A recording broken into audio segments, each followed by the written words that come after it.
what makes a witness is evidence. Evidence. And an evidence is a token of truthfulness. That if they say something is a lie, someone can say, I was there.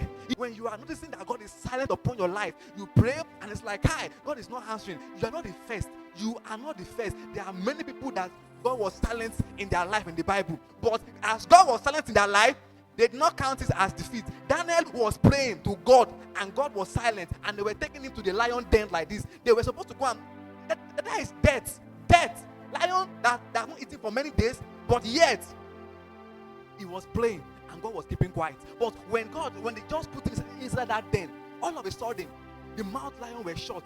And you know what? That testimony was loud. That testimony was, and that is what God want to derive. That whenever he's silent, because he's preparing a bigger testimony for you. He's preparing something loud, something loud. If in the Bible, what they just write is that Jesus Christ died, resurrected, believe in him. You'll be like, this testimony is too small for me to believe in this Jesus. How you say he died? But when you read the story, how he was given birth to by a virgin. No intercourse. It was by the Holy Spirit, and they gave birth to somebody. Really? And he grew. Before you know, he was performing signs and wonders. Before you know, they arrested him. Before you know, they pierced him.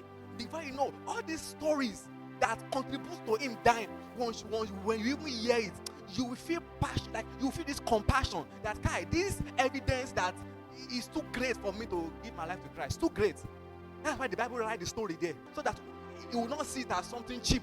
Something too cheap. It's not cheap. It's not cheap.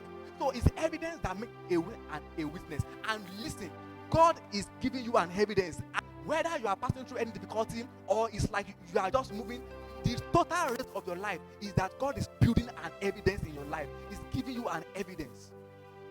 And when it's done with you, the world will come and celebrate you.